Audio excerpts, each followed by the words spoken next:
En question principale, Monsieur le député de Marie-Victorin. Monsieur le Président, ce matin, il y a des milliers de femmes qui vivent dans l'angoisse. Elles se demandent si elles ont eu le bon traitement pour le cancer du sein. Et là, le ministre est incapable de les rassurer. Par exemple, ce matin, des personnes ont contacté la ligne 811, comme le ministre le leur proposait, mais personne n'était en mesure de les rassurer. Elles n'avaient pas de réponse à donner, les gens. Les gens qui répondaient au téléphone, là, quand les femmes appelaient, elles n'avaient pas de réponse à leur donner. Monsieur le Président, les Québécois, ils ont le droit de savoir, les Québécoises en particulier, elles ont le droit de savoir, ils ont le droit d'avoir des réponses. Depuis quand le gouvernement sait-il qu'il y a un problème avec la qualité et la fiabilité des tests de laboratoire pour le cancer du sein au Québec? Monsieur le ministre de la Santé et des Services sociaux. Monsieur le Président, en ce qui s'agit de la ligne Info Santé, au cours de l'avant-midi, il va y avoir l'information qui va être disponible, mais on doit comprendre qu'actuellement, on veut dire la vérité, et actuellement, on est dans la recherche des faits, et pour s'assurer de donner la bonne information. Pire que de ne pas avoir d'information, c'est d'avoir la mauvaise information, et on va leur donner l'information au fur et à mesure qu'elle est disponible, et actuellement, nos équipes travaillent de façon constante et permanente pour réussir à démêler ce dossier-là. En ce qui concerne l'information par rapport à la qualité, ce que l'on sait, c'est qu'au Québec, on a une excellente équipe de pathologistes qui travaillent dans un contexte dans lequel il y a des améliorations à apporter. On n'a pas de cas particulier, mais on sait comme dans tout système qu'il y a de l'amélioration à faire, mais c'est différent de ce qu'on a vu à Terre-Neuve où il y avait des cas ciblés qui n'avaient pas été donnés. Cette semaine, mercredi, on a pris connaissance du reportage dans lequel il y avait de l'étude, il y avait des travaux qui avaient été déjà faits auparavant que nous n'avions pas vus. Nous avions déjà eu des rencontres pour la pathologie et nous avions donné notre accord pour que ça s'améliore, que les projets se mettent en place. Donc, pour nous, c'est un dossier qui est bien suivi. En première complémentaire, Monsieur le député de Marie-Victorin. Monsieur le Président, ce n'est pas d'hier que les pathologistes ont sonné l'alarme. Le ministre de la Santé disait hier qu'il n'avait jamais entendu parler de l'étude des pathologistes.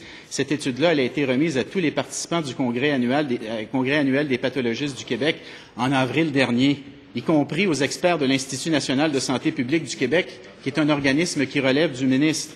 Monsieur le Président, comment le ministre peut-il expliquer qu'il n'était pas au courant de l'existence de l'étude alors qu'elle a été remise aux autorités de son ministère il y a au moins un mois de ça? Monsieur le ministre de la Santé et des Services sociaux. Monsieur le Président, j'ai appris hier, suite à la recherche qu'on avait faite, que comme de fait, il y avait une présentation dans un groupe fermé à l'Association des pathologistes pour prendre connaissance de l'étude. Par la suite, ça avait été envoyé à l'Institut national de santé publique qui en prenait connaissance et qui regardait. Il faut voir qu'est-ce que l'étude dit. Puis le docteur Gaboury, à qui j'ai parlé ce matin, a dit clairement, c'est des coups de sonde qu'on a envoyés pour avoir une idée de ce qui se passait. C'est sûr qu'on va avoir besoin d'une étude plus grande pour savoir exactement. Et ce que l'étude démontre, c'est qu'en différents laboratoires, il y a une certaine discordance qui est variable.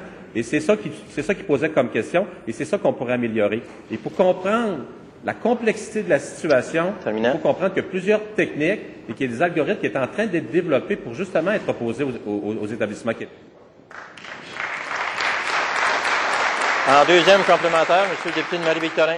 Monsieur le Président, le ministre a en main depuis un an, il l'a dit, une étude de l'ITMIS qui parle de valider les résultats en laboratoire. C'est écrit noir sur blanc, je l'ai en main, l'étude. Depuis un mois, il y a l'étude des pathologistes qui a été remise aux gens de son ministère. Il a créé depuis un an un comité qui n'a pas beaucoup avancé, d'après ce qu'on comprend. Monsieur le Président, tout ce que le ministre a à nous dire ce matin, c'est que j'étais pas au courant. C'est pas acceptable, Monsieur le Président, de se faire dire par le ministre « je n'étais pas au courant ». Est-ce qu'il peut nous expliquer comment se fait-il qu'il n'a rien fait depuis un an? Monsieur le ministre de la Santé et des Services sociaux. Monsieur le Président, on avait de l'information qu'il y avait de l'amélioration apportée au niveau du système en pathologie. L'étude de l'ETMIS disait qu'il fallait mettre en place, pas nécessairement de façon urgente, un système de qualité. Il y a un comité qui a été formé, qui s'est réuni dans les mois qui suivent, et les gens travaillaient sur le comité, dont entre autres le docteur Gaboury. Il y a du travail qui a été fait. C'est complexe comme situation. On ne peut pas monter un système d'assurance qualité québécois en l'espace d'une semaine. Par contre, ce qu'on veut, faut bien comprendre, et on va le clarifier au cours des prochains jours, au Québec, il y a de la qualité qui se fait dans les laboratoires, et on a également une excellente équipe de pathologistes.